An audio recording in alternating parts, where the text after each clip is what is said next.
हाँ जी, आज आप क्या दिखा रही हैं? गुरुद्वारा पंजा साहब। हम्म। हम्म, चलिए देखते हैं। हसनत दाल। हम्म।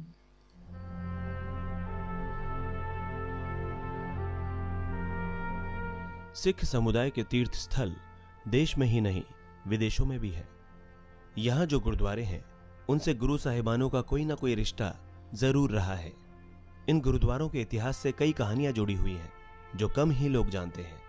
इन्हीं में से एक है पाकिस्तान में स्थित गुरुद्वारा पंजा साहिब। इस गुरुद्वारे का नाम तो लोगों ने बहुत सुना होगा, लेकिन शायद इसके इतिहास से अछूते ही रहे होंगे।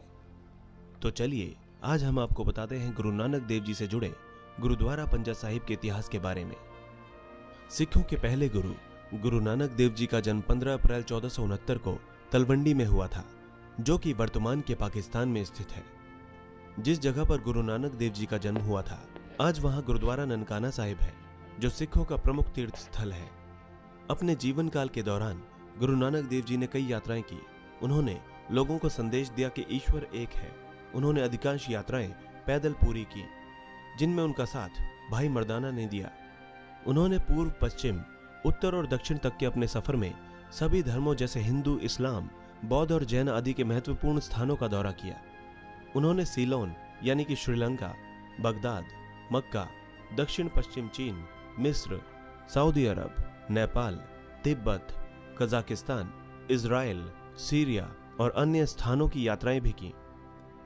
सिखों के पवित्र तीर्थों में पाकिस्तान के रावलपिंडी से 48 किलोमीटर दूर स्थित गुरुद्वारा पंजा साहिब का नाम सबसे ऊपर रखा जाता है। कहते हैं कि एक बार गुरु नानक देव जी अपनी यात्रा के दौरान रावलपिंडी की हसन अब्दाल नामक जगह पर रुके थे। वहां वली कंधारी नामक एक व्यक्ति रहता था, जो बहुत अभिमानी और लालची था।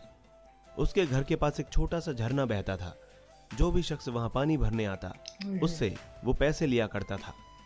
गुरु नानक देव जी के चेहरे पर चंद्रमा समान तेज था, और जब वे वहां पहुंचे तो उन्हें देख वहां लोग इकट्ठे हो गए। गुरु नानक देव जी ने लोगों से कहा कि ईश्वर एक है, हम सब उन्हें अलग अलग नामों से पुकारते हैं।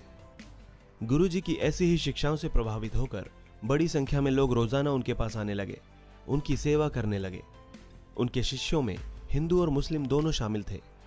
चूंकि वली कंधारी भी एक मुस्लिम धर्म गुरु था, सो उसे गुरु नानक देव जी की लोकप्रियता से जलन होने लगी। उसने लोगों को पानी देने से इनकार कर दिया और कहा, जाओ अपने गुरु नानक से पानी मांगो। ये बात सुनकर लोग परेशान हो गए, क्योंकि उस इलाके में वो झरना ही पानी का एकमात्र स्रोत था। लोग मिन्नतें करते रहे, पर उसने एक न सुनी। लोगों ने गुरु नानक देव जी के सामने अपना दर्द बयां किया। गुरु जी ने सभी से शांत रहने के लिए कहा और जल्द ही इसका समाधान निकालने का आश्वासन दिया। गुरु जी ने अपने शिष्य भाई मर्दाना को वली कंधारी के पास भेजकर लोगों को पानी देने का आग्रह किया, लेकिन उसने फिर से मना कर दिया। जब भाई मर्दाना पहाड़ी पर पहुंचे तो उन्होंने वली से पीने का पानी मांगा, लेकिन वली ने उनसे कहा कि पहले धन दो, वरना आपको पानी नहीं मिलेगा। मर्दाना ने कहा कि हमारे पास धन तो नहीं है, लेकिन हम प्यासे हैं, हमें पानी चाहिए। वली ने फिर कहा कि अगर आपके पास पैसे नहीं है तो पानी नहीं मिलेगा।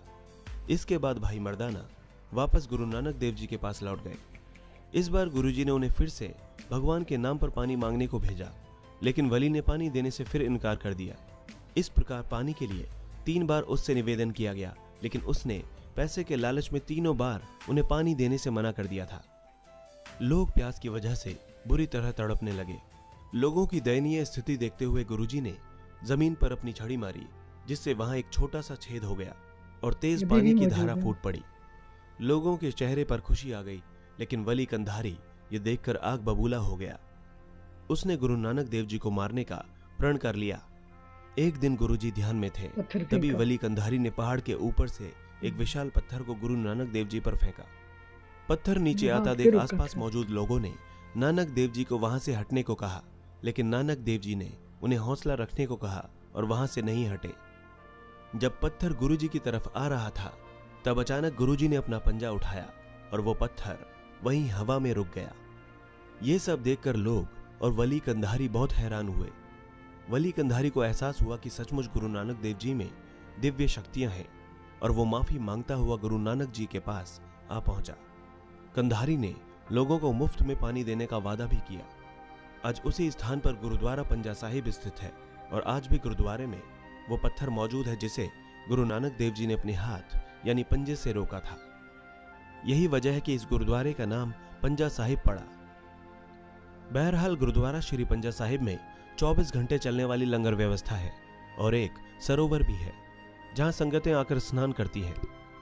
पंजा साहिब में गुरु नानक जयंती के मौके पर पाकिस्तान के अलावा हिंदुस्तान से बहुत बड़ी संख्या में संगतें आती हैं। इसके अलावा प्रत्येक गुरु पर्व और शहीदी दिवस पर यहाँ विशेष समागमों का आयोजन किया जाता है। बहुत खूब, जबरदस्त। बहुत खूब, बहुत अच्छी। छोटी सी मुख्तसर सी थी, है ना? लेकिन उनका भी तफसील सारा बता दिया उन्होंने। कि वाकया हुआ था और क्यों हुआ था, ये क्या वजह बनी है सारा कुछ होने की। देखना चाहिए, जाना चाहिए। लें जी, ये था गुरुद्वारा पंजा साहब की हिस्ट्री। उम्मीद है कि आपको अच्छी लगेगी। अगर अच्छी लगेगी तो और भी बनाएंगे इस तरह की वीडियोस।